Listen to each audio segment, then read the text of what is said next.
Hello guys, good evening. এখন মোটামুটি 8টা মতন বাজছে আর আমরা আজকে যাচ্ছি বাইরে ডিনার করতে। তো দেখো আমি সাজুগুজু করে নিয়েছি আর চোখে একটা চশমাও পরে নিয়েছি, তার কারণ বাইরে প্রচণ্ড ধুলো। তো চলো যাওয়া যাক। আর আমি এখন যাচ্ছি স্কুটি নিয়ে, সেই কারণে আরও চশমাটা পরা। তার কারণ হচ্ছে আমি যাব, বর যাবে, ছেলে যাবে, তো একটা গাড়িতে তো সবাই মিলে আটবে না, সেই কারণে দুটো গাড়ি নিয়ে যাচ্ছি। তো বরকে বললাম চলো একসঙ্গে যাই, তো বর বললো আমার একটু বাইরে কাজ আছে, এক কাজ করো তোমরা দুই বোনে আগাও, আমরা আসছি।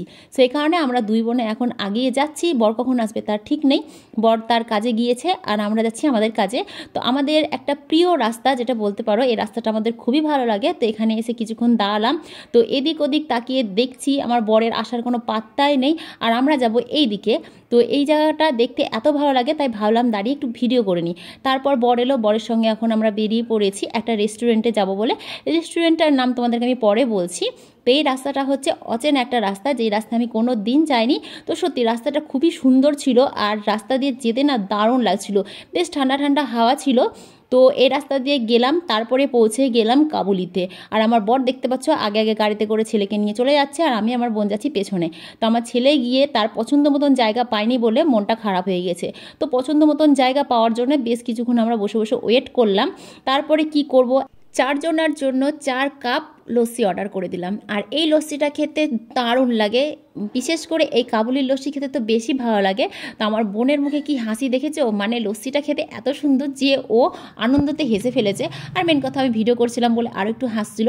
তারপরে আর কি, চলো আমি খাই তোমরা দেখো, কারণ সবসময় তোমার বোনের খাওয়াটাই তোমাদেরকে দেখায়, তাই না? আমার খাওয়া তো তোমাদেরকে দেখানোই হয় না।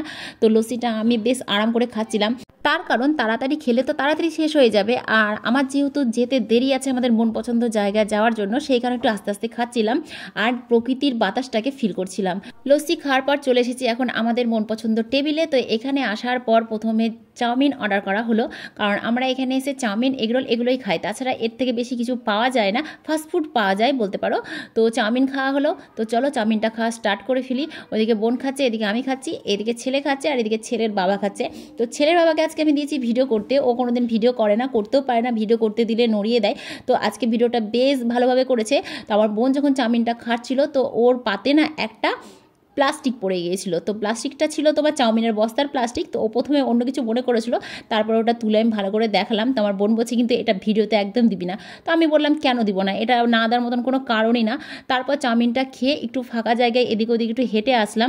আর এই জায়গাটায় হাঁটতে বেশ ভালো লাগে, তার কারণ চারিদিকটা ফাঁকা মাঠ আর মিডিলে একটা পুকুর আছে, পুকুরের ওপরে রেস্টুরেন্টটা তৈরি করা।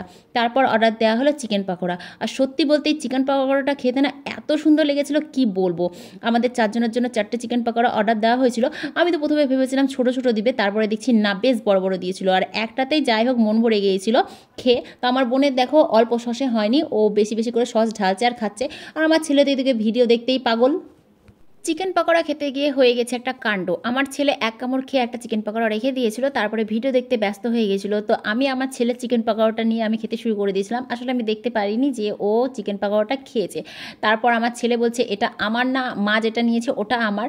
ওকে কে বোঝাবে যে যেটা তুমি খেয়েছো সেটা তো কমই ছিল, এটা তো তুমি গোটাই পাচ্ছ। তারপর ওকে ওর বাবা অনেক বোঝালো যে তুমি গোটা খাচ্ছ, মা অর্ধেক খাচ্ছে, মা কম পেলে তুমি বেশি পেলে। তো সবাই মিলে এখন চিকেন পকোড়া খাওয়া হয়ে গেল। তারপরে লাস্টে অর্ডার করলাম 1 কাপ কফি। এখানকার কফি না খেলেই না, দারুণ কফিটা করে। আসলে এক কথায় বলতে পারো এখানকার সমস্ত খাবার দাবার খুবই সুন্দর হয়। তো এর আগে যতবার এসেছি কফি খেয়েছি আমাদেরকে কাপে খেতে দিয়েছে, তো এবার প্রথম দেখলাম আমাদেরকে মাটির ভাঁড়ে খেতে দিয়েছে। তো যাই বলো, মাটির ভাঁড়ে বা মাটির কোনো পাত্রে খাবার খেতে বেশ ভালো লাগে। তো কফিটা এত সুন্দর হয়েছিল, আমরা অনেকক্ষণ ধরে বসে বসে খেয়েছি।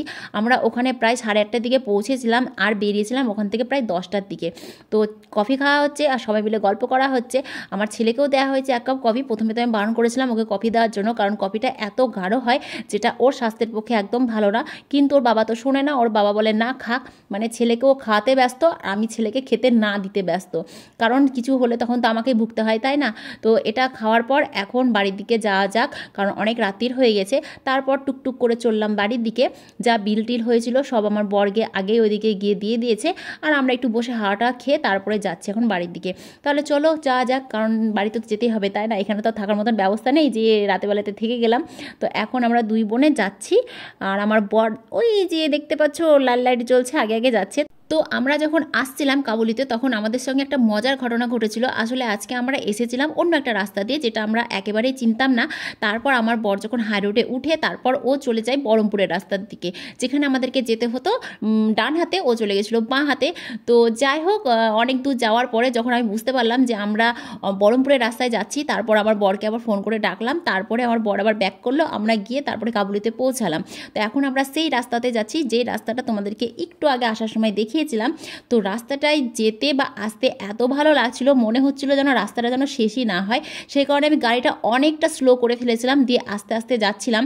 কিন্তু রাস্তাতে প্রচণ্ড ভিড়ভাট্টা ছিল, আর ভিড়ভাট্টা ছিল অনেক ছোট ছোট বড় বড় ছেলেদের, যেটা আমার বর একদম পছন্দ করে না। তো আমি গাড়িটা স্লো করেছিলাম বলে আমার বর খানিকটা আমাকে বকাবকি করলো। তার কারণে দেখতেই পাচ্ছ এখানে সব ছেলেরা আড্ডা মারছে। তো সকলকে টাটা, গুড নাইট। হ্যাঁ, আমার বড় ওই যে আগে আগে যাচ্ছে, তাড়াতাড়ি বাড়ি যাই।